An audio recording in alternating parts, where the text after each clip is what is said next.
Right, so this is a second video on the 250 reefer tank. The bulk of the cycle's basically over. We've got through any ammonia and nitrite. Now we're just fighting phosphates and nitrates and the normal stuff. The algae you can see now, the green air algae, is quite a lot of it in there, certainly on the back and the overflow. First thing we had about 3 weeks into it was a massive diatom bloom. Just covered everything out. I didn't mess around with the light cycle or anything. I just let everything run as it is, let it burn out, and it did. Followed by that was cyano. That was the next thing that came in, and that again did the exact same thing, covered the lot. I just left it, carry on going. It looks a bag of shit, but you just let it burn itself out. It's not a big deal. I'm not going to put a bunch of different chemicals on there. I just don't see the point. There's no fish and there's no corals in there, so I'm just letting it do its thing as it is. And now we've got an absolute ton of green air algae. As I say, it's not on the rocks or nothing like that. It's growing on the gravel a bit. I'll zoom into it a bit later maybe. It's also growing on that weir. I've let that grow out. I've not touched it once yet. I've cleaned the front glass. That's all I've done. Nothing else has been done. No water changes have been done. And that green hair algae on the back, I've sort of let that grow massive deliberately.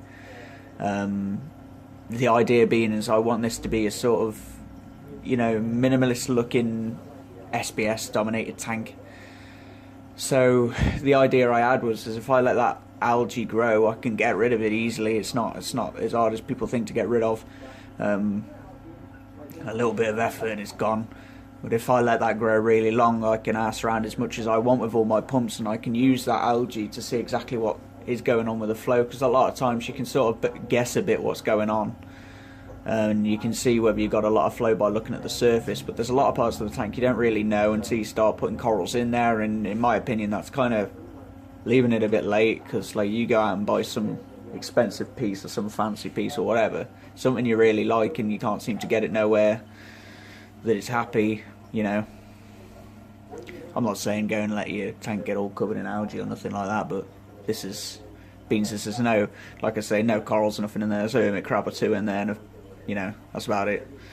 So I use it to my advantage. I know it's going to grow, so take advantage of it. This tank's been running for 6 weeks, or probably more than that actually. I don't know, yeah, say 6 weeks. I don't remember writing nothing down.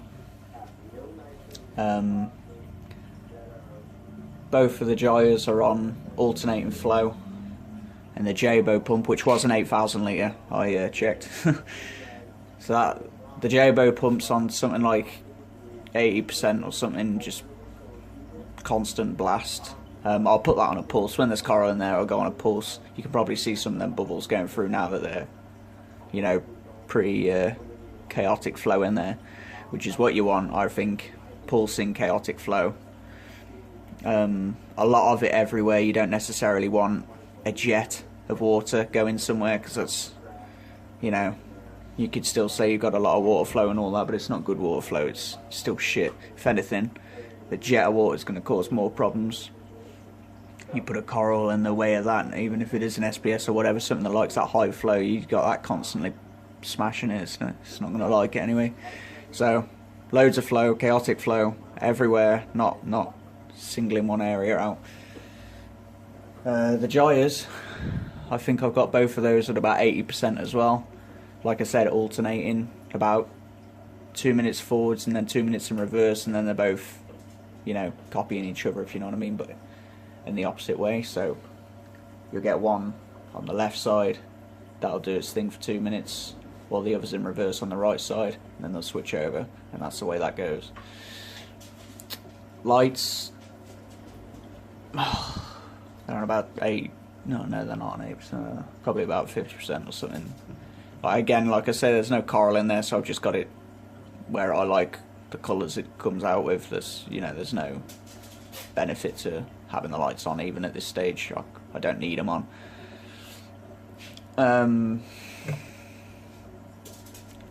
That's about it really. I'm just looking at getting a top made for the tank now, so I can go and buy some fish. It's a kind of a downside to these open top tanks now, which the market's sort of saturated with. You have to go and buy usually like a black mesh top lid thing for it, which I've had before and I chucked as we were moving out, and I probably shouldn't have done, because if I didn't I might have got a fish by now, possibly, I don't know. But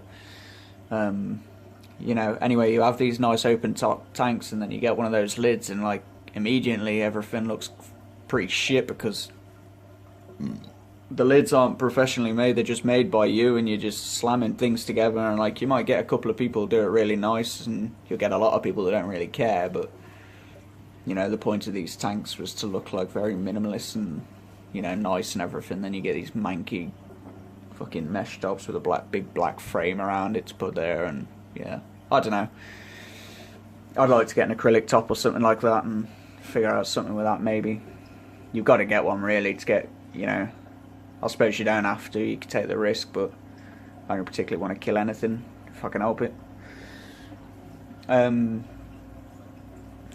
will show you my sump real quick.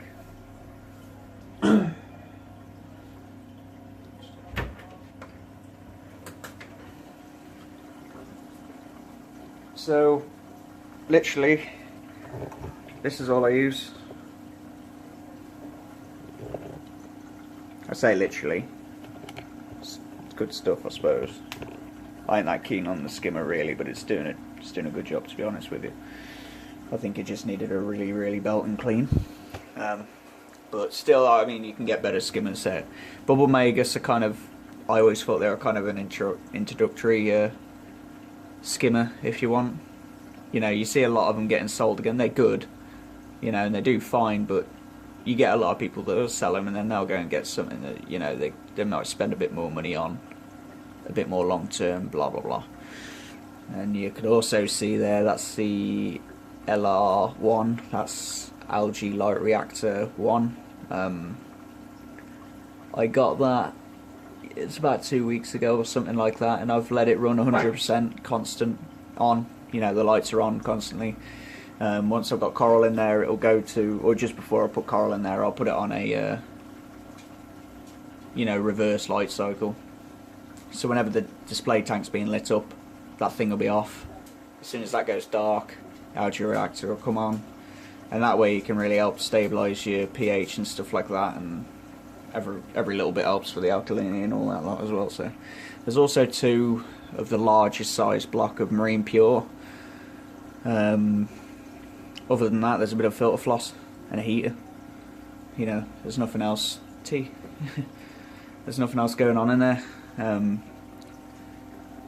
other than a big pile of cables that I still haven't bothered to sort out because I just haven't got around to it. I'm fucking lazy.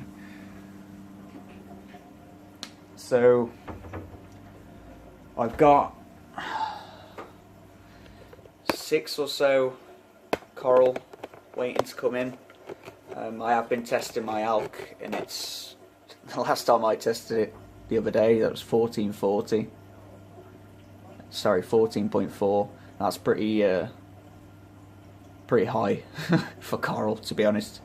And that's because I've been using this Coral Pro salt, and like, I can't remember what the actual alkalinity of that stuff is, but it's pretty bloody high. Straight off the bat, it's 12-ish. It's no, you know, you're never going to have exactly 12 or anything like that, so it's going to be a bit high. I personally think that's been quite high because I've put nothing else in there that would make the alkalinity shoot up, so I reckon I've got a shitty batch of that. And I ain't, you know, I'm not saying it's terrible stuff or anything like that, but I'm not keen on using stuff like that anyway. I think it's better to run, before you go out and buy your salt and all the rest of it, figure out what you want to keep and figure out what kind of parameters you want to try and go for. And once you've sorted all that out, go out and find a salt that closely matches that, like as close as you can possibly get it. You could probably pick a salt that has exactly the parameters you want to keep.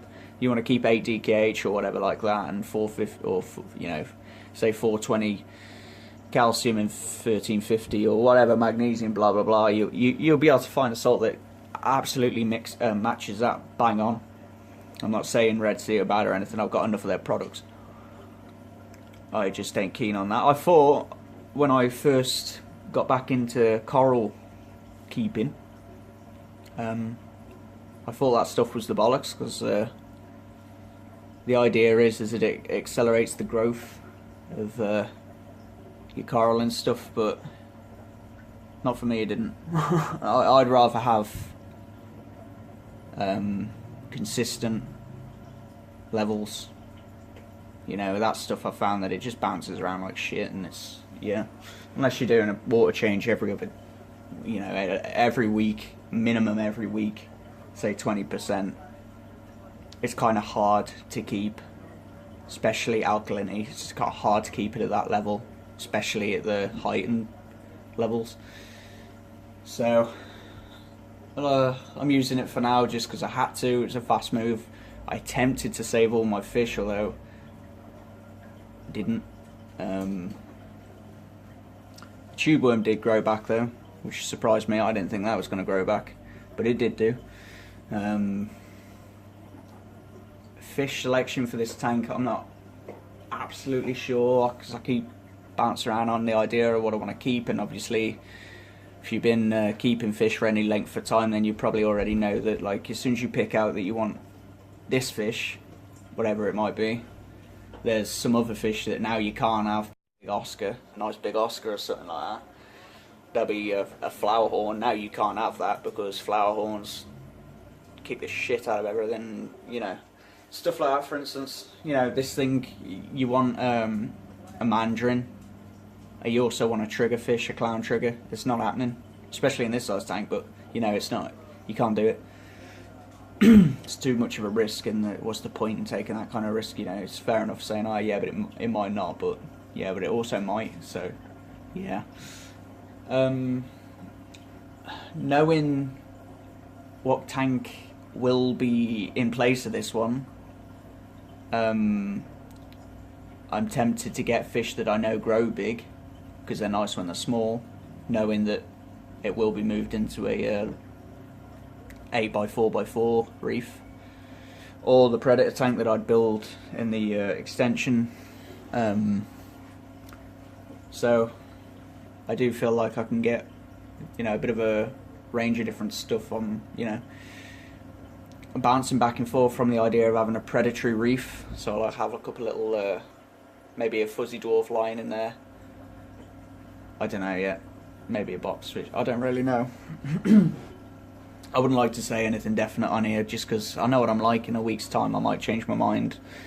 I read about absolutely everything anyway, like, oh, you know, the slightest thing, if I can think of anything to research about, then that's me, and I'm researching it, and I've got any book that's worth reading, I've got.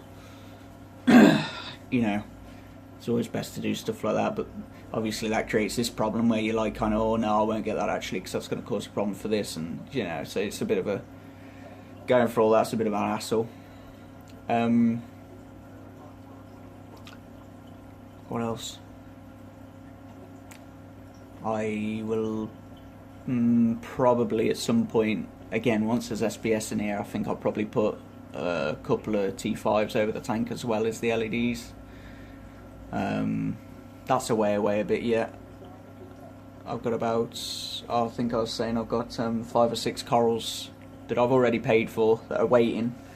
Just got to bring that alkalinity down. I want to bring that down to about, say, 8-ish, maybe 9, probably 8. Predominantly A-cans, like rainbow A-cans. You know, trying to get everything. Firstly, anything that I like, I'll get. But also, like, generally speaking, I tend to like the things that just happen to be a bit more higher end, which is bad for me, I suppose, because it means I'm going to pay out more money for it. But, you know, pretty badass corals, you know, in any case. Same goes for the SBS. Like, I wanted, say, A-cans all across that the bottom front of the rocks, and then obviously SBS on top of there, and then probably just plaster the place with those. We'll see. You know, as I say, things change. I've ordered. I've got a Goniopora coming, bright pink Goniopora. I've also got a baby pink Avelopora. So yeah, they're two of my favourite corals as well. But again, I'm not going to go mental with stuff like that. Like, it'd have been nice to get I nearly bought a torch coral, but you know, as soon as things start to go out, that's going to be kicking the crap out of every other coral in there. So you know,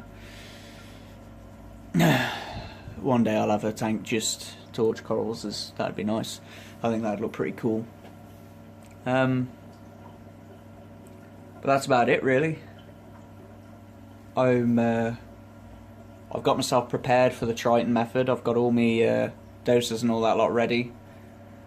And that's about it. Like I say, I tend to do the Triton method approach. I did want to go calcium reactor, and Pacific Sun have bought out a smaller calcium reactor, but to be honest with you, for this smaller tank, I think dosing's probably the better way to go. When the big system's here, you know, at the minute that's looking like it's going to total at something like 4,000 gallon, or that's the ballpark region, and calcium reactor will be the way to go for that, because yeah, dosing would probably just be a pain in the ass. So I think that's about it. Hopefully in the next couple of weeks I do another update. We could have corals in here by then, depending on how things go with the levels, the algae. As soon as I've sort of decided what I want with the flow, because I'll crank out as much as I can safely. As soon as I've done that, then that'll go, and obviously that algae reactor, that'll sort of take over anyway. And then fish.